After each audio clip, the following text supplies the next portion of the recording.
tout juste d'être fini, donc le 19 septembre, j'ai fini sa rédaction. Donc ça m'a pris quand même un certain temps. Tu peux t'imaginer qu'il fait 505 pages, donc ça a été un sacré chantier. Et donc je l'ai fini le 19, la rédaction, correction, et puis maintenant j'attends le graphisme donc pour la couverture, et puis production donc aussi au cours du mois d'octobre. Donc je croise les doigts et je pense que vraiment fin octobre, et je vais enfin pouvoir le distribuer puisque j'ai quand même pas mal de précommandes qui ont déjà été faites. Et donc il s'appelle Alchemia, Enquête vers l'éphémère. Donc ça c'est le sous-titre, on va dire entre guillemets. Et puis voilà, c'est un livre qui regroupe bien sûr, on est à plus de 20 années de travaux, de découvertes, etc. Donc je dévoile dans ce livre beaucoup de mes découvertes. Par rapport à celui qui se trouve juste à côté de moi, là, donc qui est l'avant-dernier, comme tu viens de dire aussi, j'en ai actuellement, donc ça va être le 5e. On comprend à un moment donné aussi que mes livres, c'est toujours un livre, c'est toujours le même livre d'une certaine manière, puisque ce n'est pas des romans. Donc, comme je suis une personne qui fait des recherches, des trouvailles aussi, je partage ces découvertes. Et il est clair que ces livres sont aussi la continuité de ma conscience qui s'éveille de plus en plus. C'est là que moi je viens avec mon livre, et puis aussi mes conférences, mes ateliers, tout ce que je propose. Et puis là, je dis, bon, vous avez maintenant compris certaines choses, maintenant on va retourner tout ça dans l'autre sens. Et je vais essayer de vous expliquer, si vous n'êtes pas trop dérangé, de vous faire chambouler encore une fois, puisque ça demande aussi une ouverture d'esprit, ça demande aussi une forme de destruction psychologique, puisque c'est l'ordo ab chaos, comme on l'appelle, c'est-à-dire à chaque fois qu'on fait une nouvelle découverte ou qu'on prend conscience que ce qu'on pensait être juste, c'est pas tout à fait ça, c'est toujours quand même une forme de chaos intérieur pour avoir une reconstruction derrière. Et c'est comme ça que ce livre aussi, c'est tout des informations qui sont assez exclusives, où je viens avec, je parle bien sûr d'histoire, après ça part dans tous les sens, ça c'est aussi ma particularité, puisque sur ma carte de visite, il y a marqué visionnaire holistique, c'est-à-dire le côté holistique. Il y a marqué lit au milieu, donc il y a le mot lit, c'est comme le mot intelligence, c'est une personne qui fait des liens.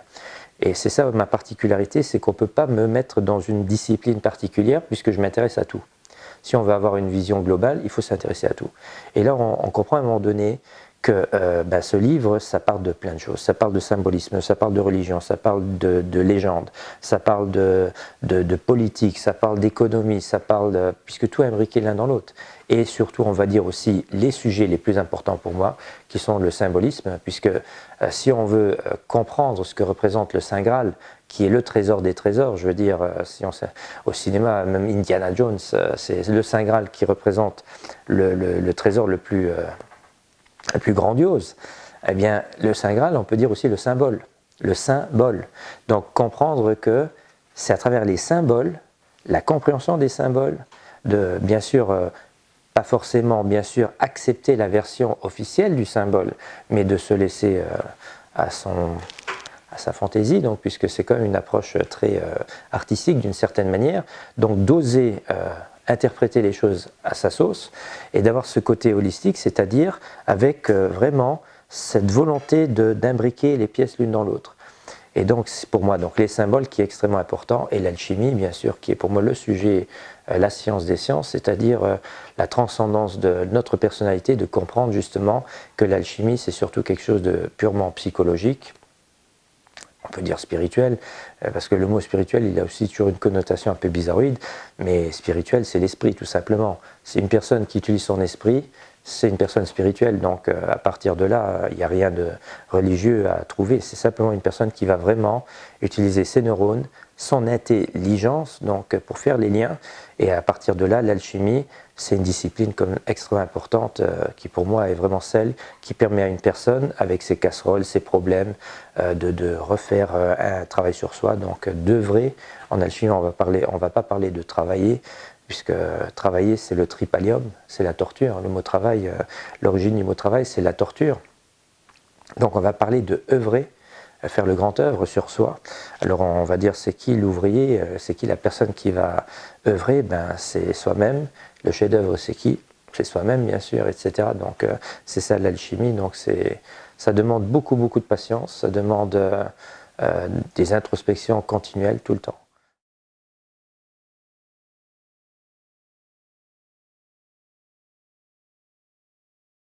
à la base, les religions, les textes religieux, ce sont des textes scientifiques qui ont été maquillés d'une certaine manière. C'est-à-dire si on remonte dans le temps, mais le problème c'est que quand on remonte dans le temps, si on regarde les livres d'histoire, ce sont des livres d'histoire. On dit toujours ce sont les vainqueurs qui ont écrit l'histoire.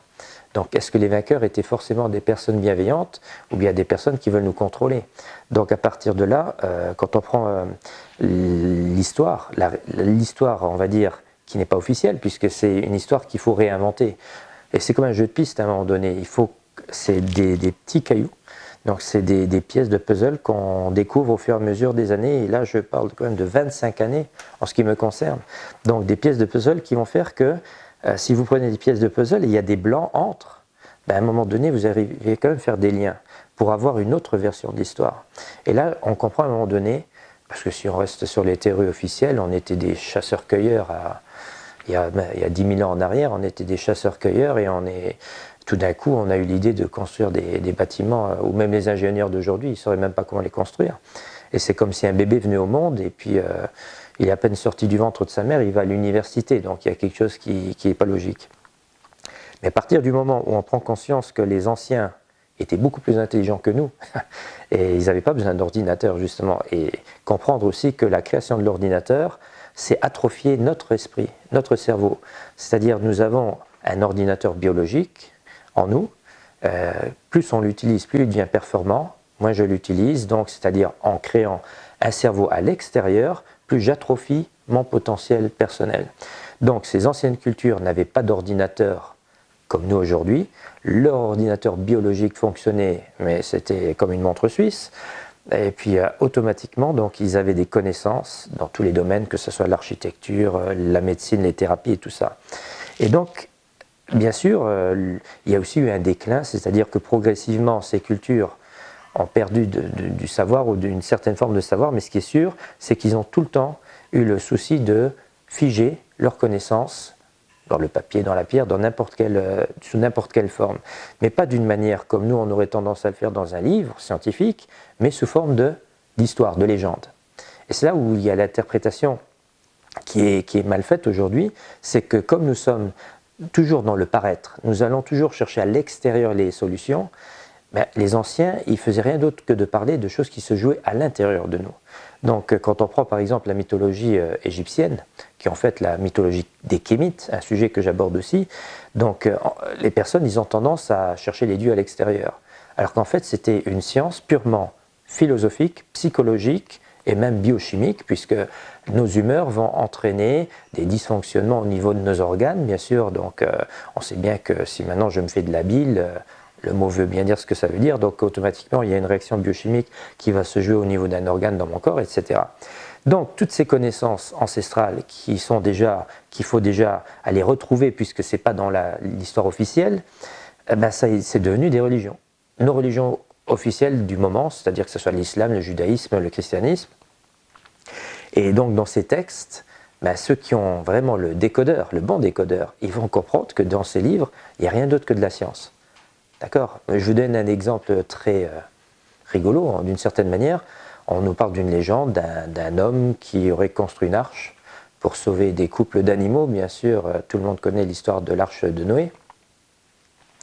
Donc si vous prenez un petit peu le symbolisme de l'arche de Noé, on aura quand même une forme de passerelle, donc une échelle, on va dire, qui permet aux animaux de grimper dans ce bateau, dans cette arche. Et puis par couple, donc on aura un chien, deux femelles, un mâle, etc. Donc ils grimpent dans ce bateau. Mais ce que les gens ne savent pas, c'est que l'arche de Noé en réalité représente tout simplement notre ADN. Puisque arche de Noé commence par ADN, tout simplement. Et donc l'arche de Noé, ça représente notre monde, notre bateau, notre vaisseau sur lequel nous vivons, et puis avec toutes les espèces qui sont en couple, et cette échelle représente la branche, donc c'est-à-dire l'échelle ADN, comme on a tendance à l'avoir, voilà. Donc on voit, donc on se dit, attends, ils avaient déjà connaissance de l'ADN à des époques aussi reculées. Mais pourtant, c'était des hommes préhistoriques, ils ne pouvaient pas savoir ça. Et là, on voit à un moment donné que cette connaissance, bien sûr, il y a des élites qui veulent se la garder pour mieux contrôler le peuple, bien sûr. Donc, on crée tout d'un coup des nouvelles religions. Ils gardent les textes, bien sûr, dans leur forme originelle, bien sûr, mais ce sont des paraboles, des métaphores qu'il faut comprendre. Et puis il y a deux lectures. Il y a la lecture des initiés qui savent exactement comment l'interpréter, et il y a la lecture qui est à l'envers, donc à l'extérieur, les gens ils vont essayer de chercher des sauveurs et tout ça à l'extérieur. Donc il y a deux lectures différentes. C'est pour ça qu'on va parler d'hermétisme aussi, des textes hermétiques qui sont seulement, il y a seulement les initiés qui savent l'interpréter réellement, sérieusement.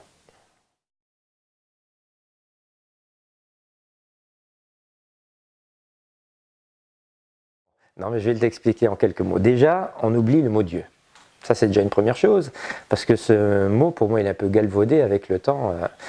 Si on demande à certains enfants, dessine-moi Dieu, ils vont faire un pépé avec une longue barbe, assis sur un trône, sur un nuage, etc. Donc, il faut savoir déjà que les anciennes cultures, ils n'étaient pas dans le patriarcat, mais dans le matriarcat. Donc, dis-moi, qui est déesse? D'accord? Qui est la déesse? Que représente la déesse mère? Ça, ce serait donc la question à poser, puisque nous sommes passés du matriarcat, que j'appelle l'éphémère, puisqu'à cette époque-là, le temps, l'espace-temps, la création, tout ça était éphémère. Donc quelque chose qui est éphémère, c'est quelque chose qui n'est pas figé, où tout est malléable. On peut beaucoup plus facilement transformer la réalité dans laquelle nous sommes. Et à partir d'un moment donné, on est passé au patriarcat, que j'appelle la perversion, la version du père. Et là, on est dans les lois, dans les ordres, dans tout ce qui est figé. Et là, on rentre dans ce que j'appelle la mémoire. Donc la mémoire, puisqu'il n'est pas demandé à nos enfants, par exemple, de créer, surtout pas. Ils doivent singer l'ancien, puisque un enfant est extrêmement créateur. Et il est dangereux à cause de cette créativité. Mais une fois que je vais le formater à répéter l'ancien, c'est-à-dire on va lui donner des livres d'histoire, des livres dans tous les domaines imaginables, pardon. Et là, cet enfant, il fait rien d'autre que de répéter l'ancien. C'est pour ça aussi que quand on parle de la perversion, on est du côté du dieu Chronos, le dieu du temps qui dévore ses enfants, qu'on peut appeler Saturne, et là ça commence à tourner, bien sûr Saturne, ça tourne, qu'on va appeler Satan, d'accord, le pervers. Et automatiquement, on comprend que c'est la mémoire, ça représente la mémoire. Donc d'un côté, on a l'éphémère, le matriarcat, de l'autre côté, le patriarcat, nous avons basculé d'un état à l'autre. Mais l'originel, c'était donc la version féminine. Donc Dieu, c'est quoi? C'est tout simplement un champ informationnel, donc de potentiel. Donc c'est l'invisible, puisque si maintenant je te parle d'information, déjà le mot veut bien dire informe, ça n'a pas de forme. Et pourtant, l'information, elle est bien là. Donc si je te demande, si je te défie de toucher de l'information, non. Par contre, de l'information qui a pris forme, ça, tu peux le toucher. Donc, pour moi, la déesse mère, ce qu'on appelle donc la source mère, enfin pour les personnes qui sont un petit peu dans cette logique-là, la source mère, c'est un champ de potentiel, c'est de l'information qui n'a pas de forme, mais qui est là.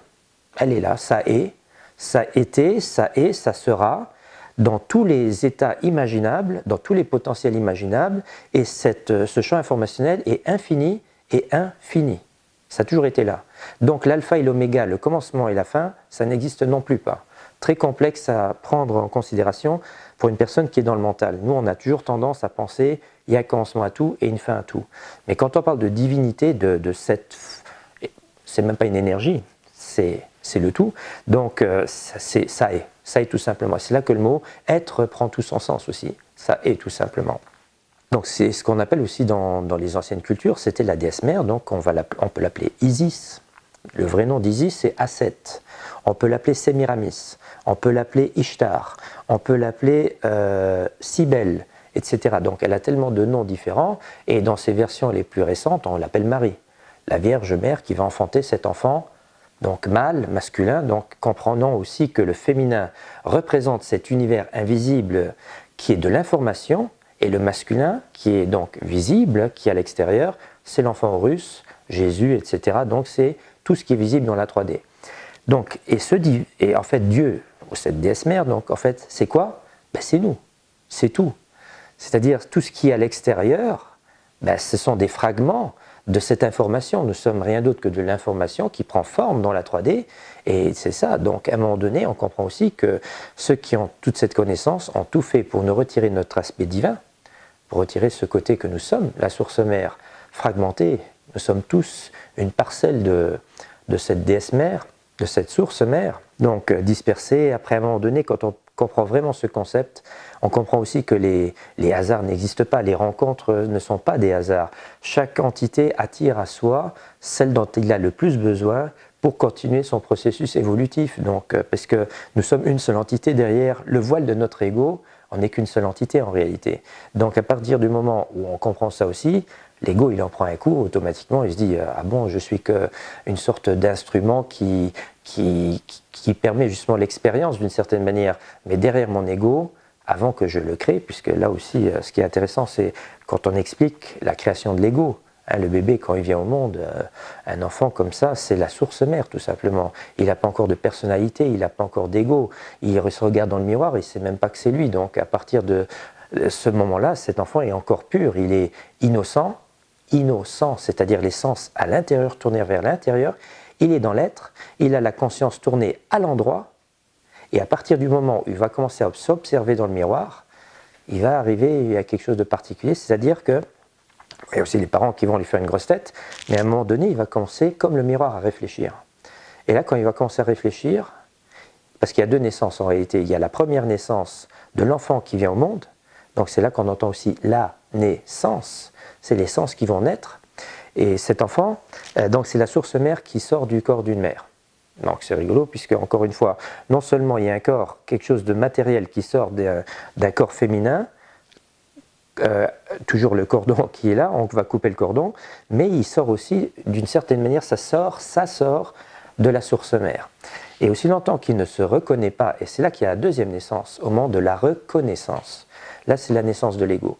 Donc l'ego se crée, et là, l'entité, l'être qui était complet, il va se diviser. Et c'est ce qu'on appelle le diable, c'est-à-dire le diabole, celui qui divise. Avant, j'ai été une seule entité, enfin j'étais avec le tout, je faisais un avec le tout, puisque je n'ai pas la conscience du moi-je. Donc je fais un, et à partir du moment où je commence à réfléchir comme le miroir, je me reconnais, donc une renaissance, et là c'est l'ego qui se crée. Et là ça crée une division. Puisque quand on donne à un enfant un objet, s'il ne s'est pas encore reconnu dans le miroir, bah ça est. On a beau lui donner, on peut lui donner un lingot d'or, ça est ce que ça est. Il ne peut même pas dire c'est à moi. Mais dès que l'ego est créé, là il va dire c'est à moi. Donc il a créé la division par rapport aux autres. Et là c'est le diable, et là on rentre dans le jeu de l'ego. Un jeu de l'ego, donc le problème avec l'ego, c'est que l'ego bloque. Il est très carré. Donc, et puis c'est un jeu de rôle. Donc à partir du moment où les égos vont se créer, donc on a la possibilité, donc à partir de là, on va se dire, bon, qu'est-ce qu'on va faire avec ces blocs Lego là? Est-ce qu'on va construire? Est-ce qu'on va détruire? Est-ce qu'on va reconstruire, etc. Donc c'est un jeu de rôle dans lequel nous sommes. Nous sommes une entité, nous sommes le divin, donc qui va créer un petit parasite, je l'appelle un petit peu parfois comme ça, un petit parasite qu'on appelle l'ego, donc justement. Et c'est aussi intéressant, puisque je rajoute encore juste ça, c'est que quand on crée son ego, l'ego, c'est quoi? C'est le fait de se identifier aux choses, c'est-à-dire de posséder les choses. Mais ça peut être aussi bien posséder des objets qu'un nom de famille, une date de naissance. Donc, je commence à me définir, d'accord? Et quel est le contraire du mot défini? Infini. Donc, ce qui est génial, c'est de s'imaginer, plus je me définis et plus je me réduis. Et donc, quand je fais un travail de me défaire de ces choses auxquelles je me définis, donc je deviens rien et je deviens infini, je deviens tout, puisque nous sommes tous le tout. Et ça, c'est après un travail à faire sur son ego, bien sûr, d'œuvrer sur sa personnalité, de comprendre que je continue de jouer mon rôle dans la 3D, donc maintenant j'ai une personnalité, donc je vais jouer le jeu, mais je sais que derrière moi, je suis le tout, et puis les personnes qui sont autour de moi, c'est le tout, et il n'y a pas de hasard, donc aux rencontres, etc. Donc c'est qui Dieu? C'est nous.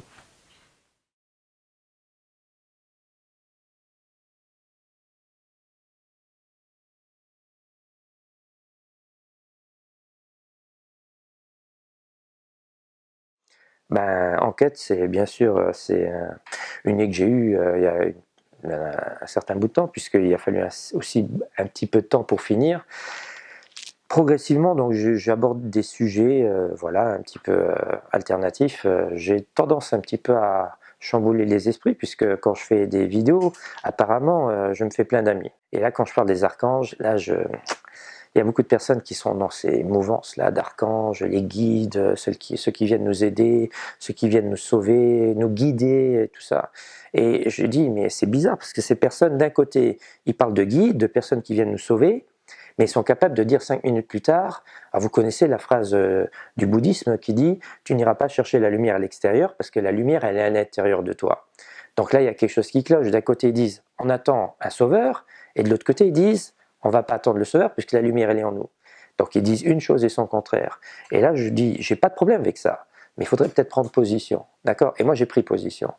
Et pourquoi j'ai pris position? Parce que je pense avoir vraiment compris ce que représentent les archanges, tout simplement.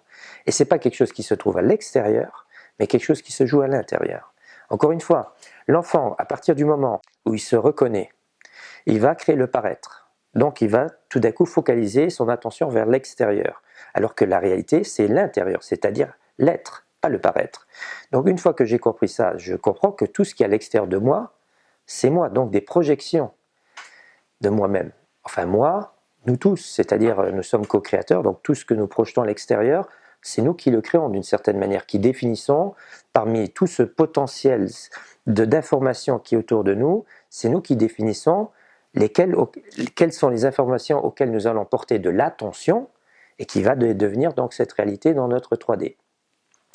Donc j'explique clairement dans ce 13e épisode, qui était le dernier de cette série, ça ne veut pas dire que je ne vais pas en faire d'autres, donc là j'explique c'est quoi réellement les archanges, et donc je suis une sorte de mythbuster qui va un petit peu casser un petit peu les mythes, puisque ça fait quand même déjà des siècles qu'on parle d'anges, d'archanges, mais quand je demande à toutes ces personnes, bon ok vous nous parlez d'anges et d'archanges, mais citez-moi le nom des archanges originaux, puisqu'en plus, le hasard veut qu'on soit justement le 29 septembre, la journée de Saint-Michael, Saint-Raphaël et Saint-Gabriel. Donc, alors c'est rigolo qu'on en reparle encore une fois, mais si je pose à ces personnes, c'est quoi le nom de ces archanges, les principaux? Ils vont dire, c'est Raphaël, Gabriel, Michael.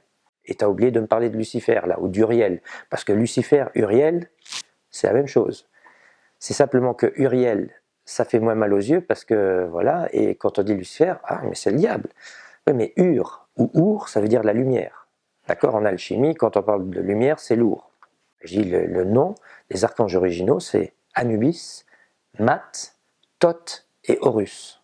Et là, on est tout à fait dans une autre histoire. C'est-à-dire, on remonte dans un temps qui est bien antérieur à l'islam, le judaïsme et le christianisme. On remonte aux connaissances des Kémites, donc ce peuple noir qui a été aussi effacé des livres d'histoire. Et ils font rien d'autre que de parler d'une science ésotérique, purement ésotérique, ce qui se joue à l'intérieur de nous. En jeu. D'accord? En jeu, ça veut dire à l'intérieur de moi. Et si je réussis à faire des ponts dans ces zones qui sont en jeu, ça devient des arcs en jeu. Donc, et automatiquement, on sait que dans notre corps, il existe 3 zones où on va traiter de l'information, puisqu'on associe les anges aux messagers, aux messages, à l'information. Nous avons 3 zones dans le corps où l'information va être traitée, c'est le cerveau, le cœur et les tripes. Voilà, voici nos archanges, c'est à l'intérieur de nous. Et automatiquement, on comprend alors aussi que ça a été déformé, donc ça a été perverti, donc on va inverser les choses, et les gens ils vont chercher à l'extérieur quelque chose qui en fait se joue à l'intérieur de nous. Après, pour répondre aux personnes qui disent « oui, mais je les vois », comment tu peux dire qu'ils n'existent pas? Je les vois. Je dis « mais tu vois bien la table qui est là. Tu vois le fauteuil qui est là. Quand c'est possible que tu vois ça alors? Parce que ce sont aussi des vibrations, des fréquences auxquelles on porte de l'attention. Donc au fur et à mesure du temps qui passe, enfin l'illusion du temps qui passe, mais en même temps, on est tout le temps en train de leur porter de l'attention. Donc il est normal que ces entités qui sont quelque chose qui se joue en nous, à un moment donné, commencent tout doucement à prendre forme dans cet écran qui est à l'extérieur de nous, qu'on appelle notre monde, donc c'est-à-dire cette 3D. Donc nous sommes des projecteurs, nous projetons nos réalités ésotériques vers l'extérieur, et donc tout devient visible d'une certaine manière. Et puis je serais même tenté de dire que si on continue de leur porter autant d'attention qu'on en fait, peut-être que dans quelques générations, ils vont même se manifester réellement, physiquement, mais ça restera toujours une projection, malgré tout. C'est un sujet extrêmement complexe d'une certaine manière, ça demande vraiment de s'intéresser à tout. La mécanique quantique, c'est quoi la matière, comment fonctionne notre corps, c'est quoi, oui, l'information quel est l'organe qui va capter l'information, quel est l'organe qui digère l'information, quel est l'organe qui récupère l'information qui est projetée par la glande pinéale, etc. Donc c'est vraiment un sujet très vaste. Il est clair que c'est un sujet extrêmement important, puisque là on a même la clé de ce qu'on appelle le triangle de Cartman. À partir du moment où je sais qu'il y a 3 zones dans notre corps où de l'information est traitée, il faut savoir que si on sait qu'ici en bas on a Michael qui représente le guerrier, ici on a Gabriel qui est quand même un archange qui représente une sorte d'intermédiaire. C'est le personnage qui vient apporter la bonne parole auprès de soi-disant Mahomet, soi-disant Marie, soi-disant Élisabeth, etc. C'est comme une sorte de porte-parole. Et ici on a Raphaël qui représente le thérapeute. Il faut savoir aussi qu'ici nous avons la partie qu'on appelle la conscience, le subconscient et l'inconscient. Ici, la boîte crânienne, c'est l'inconscient. Mais un quatrième larron dans l'histoire qui s'appelle Lucifer. Lucifer qui est transformé en diable dans l'histoire. Mais en fait, ce n'est pas le diable. Il faut comprendre que c'est à partir du moment où l'enfant commence à réfléchir, qui commence à se reconnaître, qui va diaboliser son esprit. Donc, automatiquement, j'ai séparé l'être du paraître. Et donc, tout ce que je vis, je suis étonné de ce qui m'arrive. Et c'est là qu'on a aussi ce triangle infernal qu'on appelle le bourreau, le sauveur et la victime. Mais en fait, il faut comprendre que nous avons les trois en nous. Puisque le guerrier se trouve ici dans les tripes, c'est-à-dire Michael, Anubis. Ici, nous avons la victime, donc la princesse à sauver, bien sûr, parce que quand je parle du sauveur, c'est aussi bien sûr Georges sur son cheval. Ici, nous avons la princesse qui représente Gabriel, alias la déesse Mat, donc la victime. Et ici, nous avons le bourreau, notre partie diabolique, c'est-à-dire notre esprit qui est dans la dualité. Maintenant, quand je commence à réaligner les trois, de comprendre comment fonctionne notre corps, nos émotions et tout ça, cette partie-là qui s'appelle l'inconscient, qui est cette partie diabolique qui a séparé l'être et le paraître, je le transforme, et là Lucifer, qui était le diable, il revient l'archange le plus élevé, et c'est ce qu'on appelle la supraconscience. Donc je ne peux plus être bourreau, victime, dans ce triangle-là, je ne peux plus être un des trois, puisque j'ai pleinement conscience que ce que je vis en tant qu'acteur dans mon histoire, c'est moi qui l'ai créé. Et ça, c'est là où on comprend que toutes ces légendes, à la base, c'est de la psychologie pure. C'est philosophique, d'une certaine manière, c'est interprété d'une manière philosophique, symbolique, ça devient des légendes, mais à la base, c'est de la psychologie pure, comment nous fonctionnons.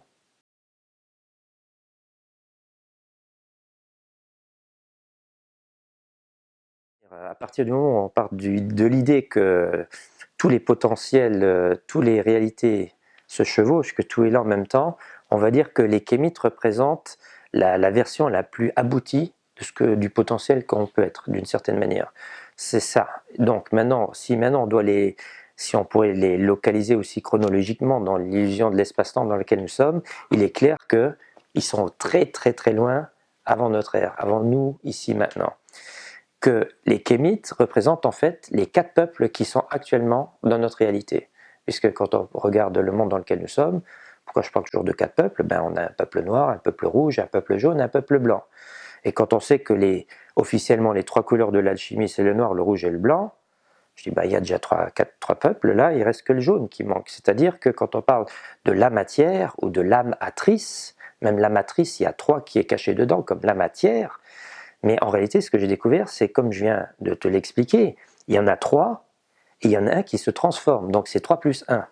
En réalité, il y en a 4. Et c'est pour ça que le carré représente aussi le cube. Un carré, c'est comme un cube, et ça représente notre matrice dans laquelle nous sommes. Et donc, les kémites étaient les 4 morceaux, les 4 parcelles ensemble. C'est-à-dire, c'était le peuple noir, le peuple jaune, le peuple rouge, le peuple blanc, rassemblés. Et quelque chose s'est passé qui a fait que ça s'est cassé en 4. C'est-à-dire que, comme une sorte de talisman, il tombe par terre, il se casse en 4, et il y a même une légende qui nous explique qu'une tour était tellement élevée qu'elle était directement connectée au divin, et qu'elle aurait été détruite, et que l'humanité a été dispersée aux 4 coins du monde. Et là, on comprend plein de choses. C'est-à-dire, à partir de là, avec mon côté holistique, au fur et à mesure des années, j'ai réussi à comprendre quelle a été la chose qui a provoqué, qui a accéléré le processus que nous sommes passés des Kémites, un peuple unique, à 4 peuples séparés, après qui va aussi créer les 4 possibilités de corps de métier, enfin on ne va même pas dire de corps de métier, mais plutôt les fonctions majeures, les 4 fonctions majeures, les seules 4 fonctions possibles dans notre réalité, parce que soit on est l'un, on est un des 4. Et ça, c'est quelque chose de récurrent que j'explique dans ma journée qui s'appelle Wake Up Day. Donc, soit on fait partie d'une catégorie, d'une autre, donc c'est ce qu'après on va appeler aussi en ésotérisme pour certaines personnes les constellations familiales et tout ça, mais là on va de nouveau toujours dans un côté un petit peu plus, on va dire New Age et tout ça, où ils comprennent pas vraiment ce qui se passe. C'est-à-dire, parce que même quand je parle des signes du zodiaque, et c'est aussi un petit peu assez exclusif ce que je dis il n'y a pas 12 signes du zodiaque. Déjà il y en a 13, hein, puisqu'il y a le serpentaire qui représente la synthèse des 12, mais en fait, il n'y en a que 4. Il y a 4 signes du zodiaque. Les 4 principaux que je peux dire, c'est donc le lion, le scorpion, le verseau et le taureau. Ce sont les 4 signes principaux. Et les 8 autres, on les sépare encore une fois en deux, c'est 2 déclinaisons de ces 4 premiers. Donc en réalité, il n'y a que 4 signes, puisqu'on est dans ce carré. Et ce carré représente nos 3 archanges, plus le 4e qui prend la place d'un des... Voilà, c'est celui qui est le plus élevé. Donc c'est vraiment le côté holistique, c'est qu'à un moment donné, on va découvrir qu'il y a quelque chose de récurrent qui se fait dans mes recherches depuis maintenant toutes ces années, et je retombe toujours sur mes pattes. C'est pas que je le fais exprès en même temps, mais il y a des personnes que je ne connais pas vraiment qui viennent près de moi et qui me disent « Ah, au fait, tu sais ce que tu dis là, ça marche aussi ce que tu viens de dire là. » Et je dis « Ah oui, effectivement, même dans la musique, il n'y a que 4 possibilités. Quand on prend un orchestre, soit on est dans les percussions, soit on est dans les instruments avant, soit on est dans les cordes, donc on en a 3, et avec un peu de chance, on peut avoir encore un chanteur dans le groupe. Voilà, ça c'est les 4 possibilités, etc. Donc il y a toujours ce quatuor, et dans tout c'est comme ça, et puis voilà.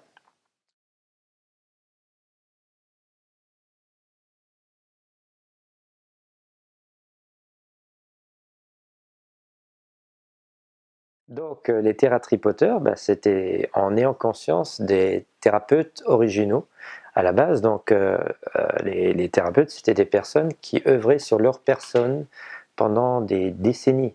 Puisque si on parle vraiment de soins énergétiques, il y a toujours une interaction entre celui qui soigne et la personne qui demande une aide d'une certaine manière. Et même en physique quantique, on dit bien, il y a une interaction entre l'observateur et le sujet observé.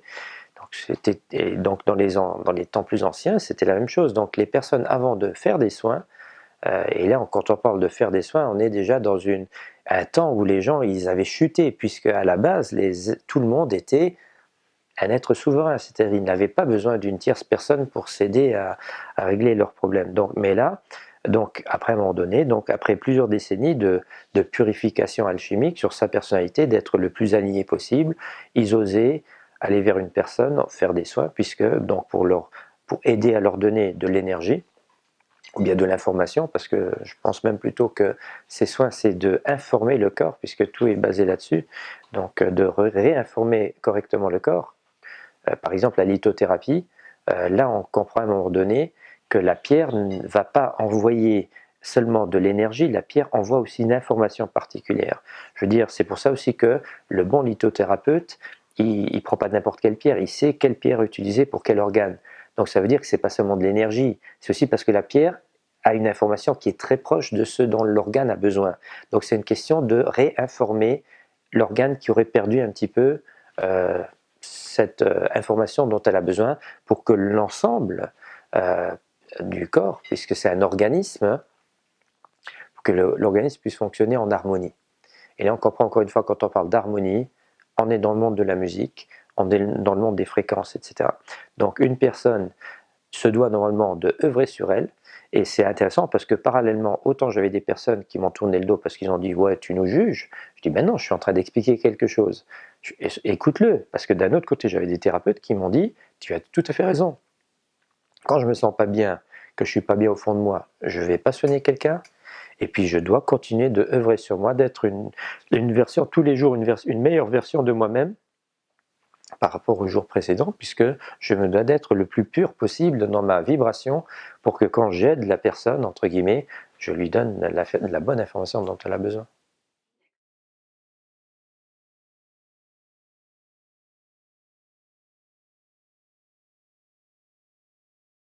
Bon, déjà, j'aime bien commencer, quand on me pose cette question, par, au lieu de se préoccuper s'il existe des extraterrestres, est-ce qu'il ne serait pas plus intéressant de rendre les terriens extra? D'accord, ça serait déjà une première chose, un premier sujet, puisqu'on a quand même assez de boulot sur nous à faire, je veux dire. Donc, au lieu de chercher à l'extérieur, encore une fois, au lieu de chercher les extraterrestres, de rendre les terrestres extra. Ça, c'est déjà une première chose. Ensuite, si les gens comprennent ce que j'ai expliqué par rapport à l'inversion, voilà, que tout est le paraître, c'est rien d'autre que des projections de nous, ça voudrait dire que l'univers n'est pas forcément ce qu'on veut nous faire croire non plus. C'est-à-dire, on a des personnes qui s'appliquent peut-être depuis un certain temps à nous faire croire que nous vivons dans un univers hollywoodien. D'accord? Puisque quand on regarde la guerre des étoiles, Star Trek et tout ça, et que je te prends un vaisseau spatial et puis c'est parti vers la prochaine nébuleuse et je ne sais quoi. Alors que les anciennes cultures nous parlaient d'un système géocentrique. Alors il y a des personnes qui disent, comment tu veux dire que la Terre, cette petite planète insignifiante, est au centre de l'univers? Je dis non, non, ça c'est ton interprétation avec ta vision d'aujourd'hui, quand tu as expliqué l'univers. Mais les anciens, peut-être qu'ils expliquaient, déjà on retire le mot Terre, et on va prendre le mot monde. Parce qu'un monde, c'est aussi un paradigme. Et un paradigme, c'est une réalité. Donc on va dire, notre monde est au centre de notre création, puisque nous sommes des consciences qui avons la capacité de créer, enfin de choisir parmi tout ce champ informationnel quelles sont les choses auxquelles nous allons porter de l'attention, donc les choses qu'on va densifier, qui va devenir notre réalité. Donc à partir de là, on comprend que si j'utilise le mot monde, ben notre monde il est au centre de notre univers, c'est-à-dire de notre création. Et c'est pas alors, il ne faut pas avoir cette vision d'une petite planète bleue qui tourne autour d'un soleil et puis qui se trouve dans une galaxie parmi des milliards de galaxies et tout ça. Donc c'est un peu plus complexe encore une fois parce que ça demande une ouverture très ésotérique malgré tout et puis aussi s'intéresser à la matière encore une fois. Si les physiciens quantiques nous disent qu'un mur en béton ça peut être aussi dur que tu veux, ça reste que des vibrations, des fréquences. Donc ben oui, mais comment ça se fait que pour nous c'est de la matière? Ben c'est qui va créer l'image? C'est nous, en récupérant ces fréquences, et puis dans notre boîte crânienne, on va s'amuser. Donc il y a quelque chose qui va faire qu'à un moment donné, on va donner une profondeur, on va donner des couleurs, c'est nous qui créons cette réalité.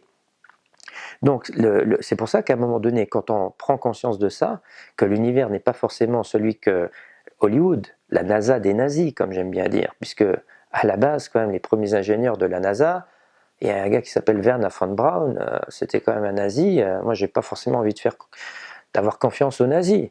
Donc les jésuites, hein, quand on commence à parler d'héliocentrisme, on est à la Renaissance, et là on a un procès d'un homme qui serait appelé Galiléo Galilée. Ça fait beaucoup de pierres. Gal. Il faut savoir que le mot Gal, comme la galaxie, c'est l'axe de la pierre. Est-ce qu'il n'y aurait pas des codes? Donc, c'est-à-dire de nous dire tout simplement, tu sais, cet homme, il n'a jamais existé, Galiléo Galilée, puisque tu es pierre et sur cette pierre, je construirai mon édifice, mon église. Donc, on va inventer un faux procès parce que maintenant, on veut faire croire que nous tournons autour d'un soleil, par exemple. Parce que déjà, l'héliocentrisme, quand on s'imagine vraiment ce que ça représente, c'est pas des planètes qui tournent autour d'un soleil seulement, c'est un soleil qui fonce à 800 000 km à l'heure. Donc, imaginons un coureur black aux Jeux Olympiques, le plus rapide du monde. Il fonce à 800 000 km à l'heure et nous, petite planète, on le regarde, on dit même pas peur. On lui court après, d'accord, exactement la même vitesse. Et pour compliquer la chose, on va encore tourner autour de lui. Et pour compliquer la chose, on va encore tourner sur nous-mêmes. Et nous, la bouche, elle fait même pas comme ça, grâce à la gravité de Newton. D'accord. Bon. Après, on vient avec les lois, bien sûr, de la gravité, le noyau terrestre et tout ça. Mais je me dis tout simplement, en supposant qu'une élite à un moment donné veut cacher la vérité ésotérique, purement ésotérique, de l'importance de l'humanité dans son pouvoir créateur, on va inventer des leurs. Un faux univers, etc. Donc ça va commencer environ à la Renaissance avec les jésuites, avec Galiléo Galilée. Quand on voit maintenant certains tableaux de représentation de Copernic, de Kepler, de Galiléo Galilée, et que je te fous des équerres et que je te mets des compas, des personnes qui contrôlent aussi un petit peu, ils ont les connaissances originelles bien sûr. Donc les jésuites, dans la guerre des étoiles par exemple, les jésuites ils sont visibles, c'est ce qu'on appelle les Sith, l'ordre noir. Dans notre réalité tridimensionnelle, on les appelle les jésuites, donc avec leur pape noir. C'est eux qui vont être quand même les premiers à donner une version officielle de l'astronomie où on va accepter l'héliocentrisme, etc. Après va arriver bien sûr Hollywood avec ses films de science-fiction, qui est de la science-fiction justement, et puis la NASA des nazis. Et donc je me dis, mais si cet univers n'est pas ce qu'on veut nous faire croire justement, il bien comprendre que nous sommes des projecteurs, comme le cinéma, nous projetons notre réalité à l'extérieur de nous, et tout ce qui est à l'extérieur de nous, c'est nous, fragmenté. Donc les extraterrestres, pour enfin venir à la réponse, ben c'est nous. C'est nous, c'est pas extraterrestre, ça rien de, c'est pas quelque chose qui est hors de nous, c'est une partie de nous. C'est probablement des entités, des êtres comme nous. Donc c'est des humains d'un autre temps, d'un autre espace-temps. Donc c'est-à-dire on parle là de mondes parallèles ou de dimensions parallèles, mais c'est nous qui expérimentons une autre réalité au même moment que nous.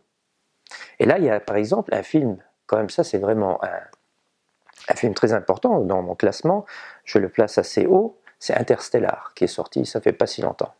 Et dans Interstellar, il y a une séquence quand même assez intéressante, où le personnage principal, il rentre dans un trou noir. Et là, il a accès à des bibliothèques, parce qu'il veut communiquer un message à sa fille, voilà. Donc il y a plein de bibliothèques, c'est-à-dire il n'y a pas une seule bibliothèque dans ce trou noir, parce qu'il est derrière le décor, d'une certaine manière, il n'est pas du côté visible de la 3D, il est de l'autre côté. Et donc, il n'y a pas une seule bibliothèque, mais il y a plein de bibliothèques. C'est-à-dire qu'il peut aussi bien envoyer un message à sa fille qui a 8 ans, comme il peut envoyer un message à sa fille qui a 30 ans. Et il est en train de dire, parce qu'il va lui envoyer un message pour lui donner un code, et il dit au robot qui est rentré avec lui dans le trou noir, ceux qui nous ont donné la technologie, enfin ceux qui m'ont permis que je puisse communiquer à ma fille ça, c'est-à-dire cette technologie si avancée pour que je puisse communiquer avec ma fille, il ne parle pas d'extraterrestres, mais il parle d'humains d'une autre réalité, c'est-à-dire d'un futur, qui viennent d'un futur. Donc c'est-à-dire on est tous, donc toutes ces entités et les personnes donc, qui auront des dons clairvoyants, clairaudients et tout ça, qui pensent avoir affaire à des entités soi-disant disparues ou comme ça, non, ils ont simplement accès au présent, mais dans d'autres réalités. Donc c'est pour ça que pour moi les extraterrestres, ce ne sont pas des êtres qui sont au fin fond d'un univers, mais c'est une question de vibration. Et encore, pour finir là-dessus, parce que c'est quand même un sujet, cette question importante, il y a quand même aussi parmi mon classement des films, et ça c'est vraiment celui que je mets tout en haut, c'est le film Contact de Robert Zemeckis. Et pourquoi c'est une histoire très importante? Puisque l'histoire a été écrite par Carl Sagan, qui était un éminent astrophysicien. Et alors dans cette histoire, ce qui est intéressant, c'est de voir que quand Jodie Foster, qui s'appelle dans le film Ellie Arroway, et vous savez qu'au cinéma, il faut savoir qu'au cinéma, il n'y a rien qui est laissé au hasard. C'est comme quand le peintre de la Renaissance faisait un tableau, chaque détail comptait dans le tableau. Le cinéma, c'est la même chose. Donc même le nom des personnages veut dire quelque chose. Elle s'appelle Ellie Arroway. Ellie, elle, en hébreu, c'est Dieu. Arrow, c'est une flèche. Et way, c'est le chemin. Donc en gros, c'est la flèche qui montre le chemin vers le divin. Elle s'appelle comme ça.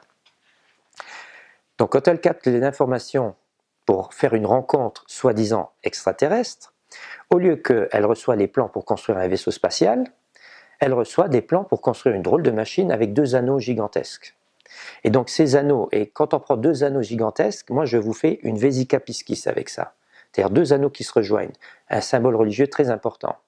Et donc au moment où les 2 anneaux vont tourner, ils vont tourner tellement vite, elle est dans une sorte de sphère au-dessus, et au moment où ils tournent assez vite, il la lâche. Et là, elle part dans une forme de trou noir, encore une fois. Elle disparaît. Donc on pourrait croire qu'elle se déplace dans l'univers, mais qui dit qu'elle ne fait rien d'autre que d'aller dans une autre réalité spatio-temporelle. Et quand elle arrive au point de rencontre pour rencontrer, entre guillemets, les extraterrestres, elle se trouve où? Sur une plage, avec un cocotier, au loin. Et quand elle était enfant, elle avait dessiné à son père, elle avait dessiné une belle image avec une plage et un cocotier. Donc elle est dans son monde.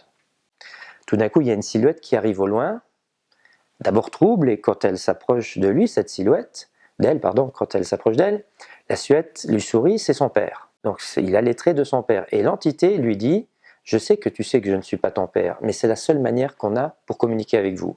Donc, ils sont allés chercher dans son information un décor et une forme pour pouvoir communiquer. Et pourquoi c'est comme ça? Pourquoi ce n'est pas des extraterrestres, justement? Parce qu'elle n'est pas quelque part un autre endroit dans l'univers. Elle est carrément dans une autre réalité, dans une autre dimension, dans une autre vibration que nous ne pouvons même pas concevoir ici. Donc c'est comme ça que je vois l'interprétation de Carl Sagan.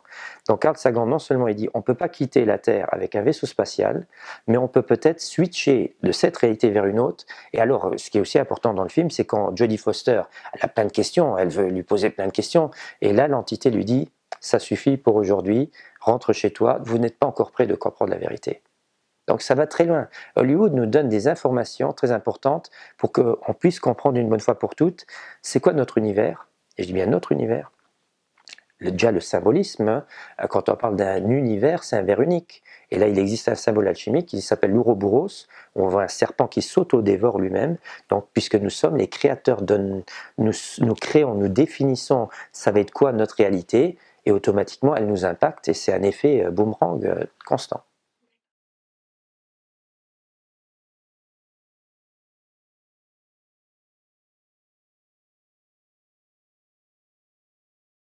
Déjà ça, c'est écrit par Stephen King, c'est pas n'importe qui. Donc, et là, moi aussi, je me rappelle donc dans les années 80, il y avait la première version qui était sortie. Ça m'avait aussi impressionné. Donc j'avais la conscience des années 80 de l'époque, donc j'arrivais pas à interpréter le film. Mais quand j'ai vu la deuxième version de ça, et en plus il est bien filmé, etc. C'est en deux parties, il dure quand même 4h30, hein, si on prend les deux volets. C'est une claque psychologique de dingue cette histoire. Parce que, encore une fois, ce clown-là qui fait peur, et qui a ce côté un peu grotesque aussi en même temps, cette histoire ne fait rien d'autre que de parler de psychologie. L'enfance qui a été martyrisée d'une façon ou d'une autre, et qui est toujours poursuivie par ces casseroles d'une certaine manière, et c'est pour ça que ce clown réapparaît tous les je ne sais pas combien, donc pour encore une fois, puisque nous sommes souvent victimes de notre passé, si nous n'avons pas transcendé réellement nos blessures. Et cette histoire ne fait rien d'autre que de parler de ça, c'est-à-dire, d'ailleurs ça, ce personnage, à un moment donné, où ils ont compris aussi qu'il se nourrit de nos peurs, on comprend encore une fois que c'est vraiment le décryptage. Quand je l'ai vu, j'étais vraiment retourné, puis je me suis dit, waouh, il est vraiment en train de nous expliquer toute la logique. Je prends un exemple d'un autre film où on voit bien comment ça est décrit autrement, c'est dans Harry Potter par exemple. Donc nous avons une séquence dans Harry Potter où le professeur dit aux enfants, il dit à un gosse, parce qu'ils sont devant une grande armoire, comme ça, il dit au gosse, pense à la chose auquel tu as le plus peur. Et l'enfant, il avait peur des araignées. Et puis donc, la porte de l'armoire s'ouvre, il y a une énorme araignée qui surgit de l'armoire, et l'enfant, il est effrayé, même les autres enfants, et le professeur il dit, bon, maintenant tu sais ce que tu dois faire. Et le gosse, il prend sa baguette magique et fait un ridiculous. Et la ridiculous, l'araignée se retrouve avec des patins roulettes, elle se casse la figure, elle devient grotesque, l'enfant commence à rire, tout le monde commence à rire. Et voilà, c'est ce qu'on appelle la transmutation, c'est-à-dire nous ne pouvons pas effacer la mémoire du passé, mais on peut la transformer. On peut transformer du plomb en or. Des choses qui nous plombent, à partir du moment où je réussis vraiment à trouver la leçon, la raison pourquoi ça m'est arrivé, je la transforme en lumière. Et quand j'y repense, c'est plus le côté obscur qui va me plomber, mais je verrai que la partie lumineuse qui m'a fait grandir. Et ça aussi dans le film, c'est ce qu'ils expliquent d'une certaine manière. Donc c'est que de la psychologie. Et quand tu dis, j'ai pas pu le voir parce que ça m'a fait peur, mais c'est en même temps, c'est logique puisqu'on ne veut pas aller voir là où ça nous fait peur. C'est toujours la même histoire, je veux dire, personne ne veut aller voir dans sa grotte, personne ne veut aller voir dans son enfer. Mais c'est justement en confrontant cet enfer-là, en osant regarder droit dans les yeux notre propre diable. Chez les alchimistes, on appelle ça le vitriol. Visite l'intérieur de la terre et en rectifiant, tu trouveras la pierre de sagesse. Donc il faut qu'on aille dans notre grotte. Si on a la chance d'avoir encore cette information en direct, je vais tout de suite essayer de faire quelque chose avec ça en direct. Bon, je m'excuse si j'ai la voix qui déraille, mais hier j'ai eu 12 heures quand même de conférence, donc je pense que je peux avoir la voix un petit peu qui déraille. Et après, il y a beaucoup de choses qu'on avait occultées, des choses qu'on n'a plus forcément comme ça directement conscience. Et là, on peut s'aider à déjà nos rêves, ces fameux cauchemars qui viennent vers nous, ce sont des informations qui sont stockées en nous. Et à partir du moment où je comprends les codes c'est-à-dire les archétypes qui viennent, je sais le transmuter aussi. Mais parfois l'hypnose peut aussi aider pour aller chercher de l'information que j'avais occultée en moi, et là de faire ce même travail, donc de dire pourquoi j'ai dû vivre ça. Ah oui, je comprends la suite de l'histoire. Ah ben oui, en fait, c'était pas si négatif que ça, etc. Et donc là, je transmute le plan en or, et ça, c'est de l'alchimie pure.